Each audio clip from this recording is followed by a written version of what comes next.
ជំរាបសួរស្ដីបងប្អូនទាំងអស់គ្នាថ្ងៃនេះខ្ញុំមកបង្ហាញបងប្អូនតើតើតើនឹងការអបអ៊ីសួររបស់ខ្ញុំតែបែបវិធីងាយយើងអត់បាច់ចំហុយទេហើយមានរសជាតិឆ្ងាញ់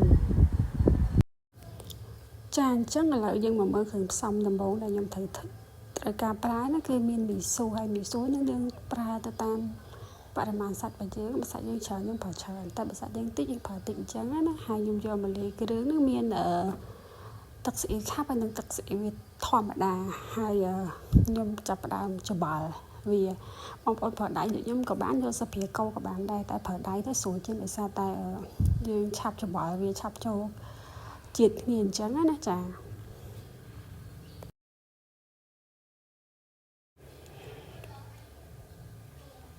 ចាអញ្ចឹងគ្រឿងផ្សំបន្តទៅទៀតខ្ញុំប្រើជាមួយនឹងស្ពៃបកគោនោះចំនួន2ស្លឹកហើយខ្ញុំយកវាមកកាត់ជាចំណិតទូចៗចឹងណាបងប្អូនស្រឡាញ់ច្រវាមួយកាត់ច្រវាមួយទៅប៉ុន្តែខ្ញុំកាត់របៀបហ្នឹងពេលខ្ញុំឆាជាមួយគ្រឿងសមុទ្រទៅវាឆាប់ចូលជាតិគ្នាអញ្ចឹងណាចាហើយបន្តមកទៀតខ្ញុំប្រើការ៉ុតហ្នឹងប្រហែលជាកន្លះមើមហើយខ្ញុំយកវាមកកាត់ជាចំណិតស្ដើងសិនចាបន្តមកទៀតបានខ្ញុំចាប់ផ្ដើមចិត្តវាជាច្រវាមួយទូចទេតែបងប្អូនចង់ឆាប់វាប្រទេសស្ដើងក៏បានដែរប៉ុន្តែបើចំណងចិត្តខ្ញុំចូលចិត្តវាបែបហ្នឹងដើម្បីឲ្យពេលយើងឆាទៅយើងមើលឃើញឆាប់ចូលជាតិហើយសោភ័ណភាពស្អាតអញ្ចឹងណាចាអញ្ចឹងបន្តមកទៀតខ្ញុំមានស្លឹកខ្ទឹមផាជី2ដើមដែរបងប្អូនចង់ដាក់ក៏បានមិនចង់ដាក់ក៏បានតែប៉ុន្តែសម្រាប់ខ្ញុំមានន័យហ្នឹងអត់ស្លឹកខ្ទឹមអត់ឆ្ងាញ់ទេខ្ញុំចូលចិត្តដាក់ស្លឹកខ្ទឹមធ្វើឲ្យសឡរបស់យើងហ្នឹងឆាបរបស់យើងហ្នឹងវាមានរសជាតិឈ្ងុយហើយរសជាតិកាន់តែឆ្ងាញ់បន្ថែមទៀតអញ្ចឹងណាហើយនេះជាគ្រឿងសាច់ដែលខ្ញុំបានរៀបចំរួចរាល់ហើយតែពេលសម្អាតនឹងបានបង្ហាញអញ្ចឹងណាមានមឹកមួយហើយនឹងបកាប្រហែលជា7-8ក្បាលហើយនឹងខ្ទឹមជាច្រាំផងដែរចាអញ្ចឹងក្រោយពីយើងរៀបចំគ្រឿងផ្សំរួចរាល់ហើយឥឡូវយើងមកមើលពីរបៀបធ្វើវិញម្ដងជាដំបូងខ្ញុំដាក់ខ្ទះហើយយើងបើកភ្លើងក្តៅតិចមកដើម្បីឲ្យខ្ទះហ្នឹងវាឆាប់ក្តៅអញ្ចឹងណា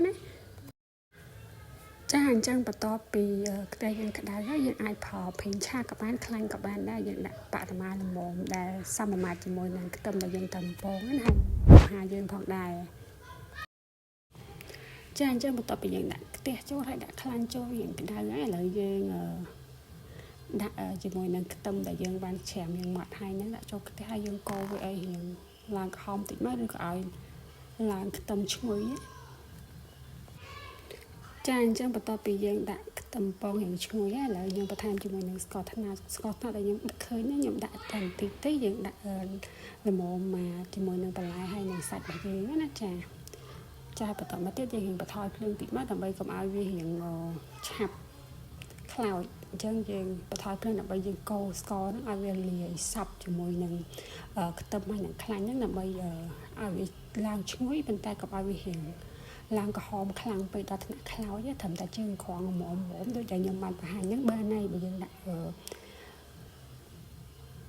ខ្លាចពេកខ្លាចម្ហូបយើងអត់ឆ្ងាញ់ហើយបន្តមកទៀត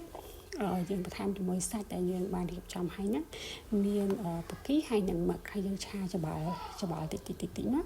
នឹងឲ្យបន្ថយភ្លើងឬក៏តម្លើងភ្លើងទៅតាមជាក់ស្ដែងអញ្ចឹងទៅចាអញ្ចឹងតើតើនឹងឆារបស់ខ្ញុំហ្នឹងវារៀងអត់សូវមានទឹកទេអញ្ចឹងខ្ញុំឆ្លៀតបន្ថែមទឹកបន្តិចដើម្បីកុំឲ្យវាឆាប់ខ្លោចអញ្ចឹងណាចាហើយយើងចាប់ផ្ដើមកូរបន្ថែមទៀតចាអញ្ចឹងបន្តមកទៀតខ្ញុំបន្ថែមគ្រឿងទេសបន្តទៀតខ្ញុំដំបូងណាខ្ញុំដាក់ជាមួយនឹងទឹកថៃសិនខ្ញុំដាក់បន្តិចសិន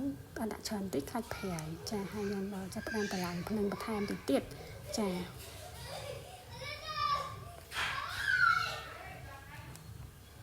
បន្តមកទៀតខ្ញុំដាក់ជាមួយនឹងប៊ីចេងហើយប៊ីចេងហ្នឹងបងប្អូនចង់ដាក់ក៏បានមិនចង់ដាក់ក៏បានឬក៏អាចប្រើម្សៅស៊ុបជំនួសក៏បានដែរចាបន្តមកទៀតខ្ញុំបង់ជាមួយនឹងម្រេចម៉ាត់ក៏បានបងប្អូនចង់ដាក់ខ្ញីជំនួសក៏បានដែរតែសម្រាប់ខ្ញុំចូលចិត្តម្រេចម៉ាត់ជាងអញ្ចឹងខ្ញុំដាក់ថែមជាមួយនឹងម្រេចម៉ាត់ចាហើយបន្តមកទៀតយើងថែមអំបិលមកចាប់មកចាហើយយើងចាប់ផ្ដើម កូរច្បាយវាចូលគ្នាម្ដងទៀតដើម្បីឲ្យគ្រឿងហ្នឹងវាឆាប់ឲ្យលាយសព្វហើយនឹងឆាប់ចូលជាមួយសាច់អញ្ចឹងណាចាអញ្ចឹងបន្ទាប់មកយើងដាក់បន្លែមកចាបន្លែដែលយើងហាន់មិញហ្នឹងយើងដាក់មកទាំងអស់មកចាអញ្ចឹងបន្ទាប់ពីដាក់បន្លែយើងចាប់ផ្ដើមកូរសាច់ហើយនឹងបន្លែហ្នឹងឲ្យចូលជាតិបន្តិចណាចាឲ្យវាសពបន្លែតិចមកឬក៏បងប្អូនចូលចិត្តឆ្អិនឆាវាឆ្អិនតិចមកក៏អត់អីដែរចាអញ្ចឹងបន្តមកទៀតខ្ញុំថែមប្រេងខ្យងណាចំនួនប្រហែលជាកន្លះស្លាបព្រាបាយណាចាហើយបន្តមកទៀត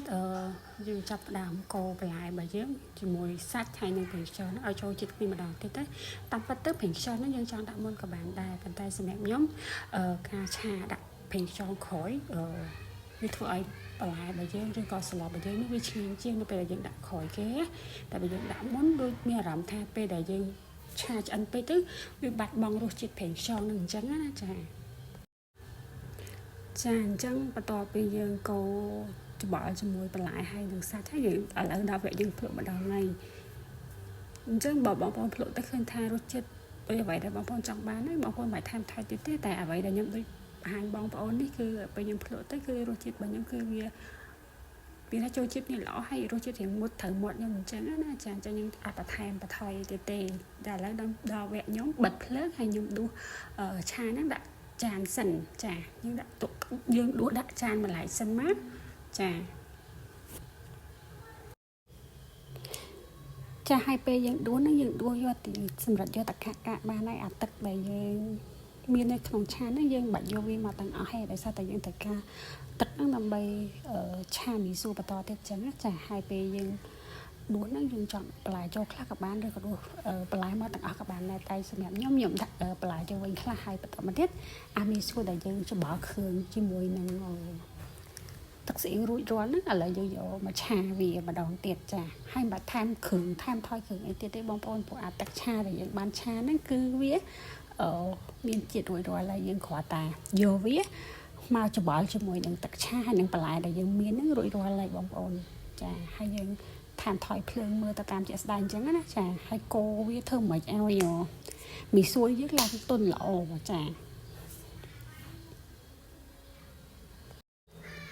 អញ្ចឹងបន្ទាប់ពីយើងច្បល់មីស៊ូឆាមីស៊ូយ៉ាងទន់ហើយឥឡូវយើងដាក់ស្លឹកខ្ទឹមដែលយើងបានហាន់មុនហ្នឹងយើងដាក់ចូលបន្តិចមកចាតែសម្រាប់ខ្ញុំហាន់ច្រើនតែខ្ញុំអត់ដាក់ទាំងអស់ទេខ្ញុំទុកធ្វើ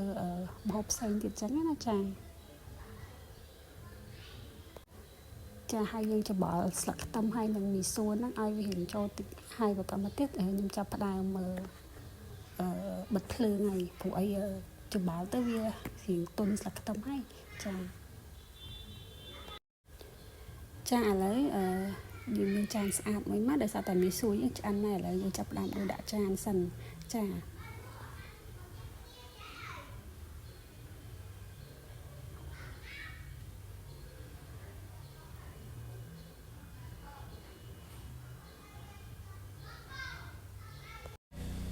អញ្ចឹងបន្ទាប់ពីដួសមីស៊ូហើយឥឡូវសាច់និងបន្លែដែលយើងបានឆាមុនហ្នឹងយើងយកមកដាក់ពីលើឆាមីស៊ូហ្នឹងទៅចេញជា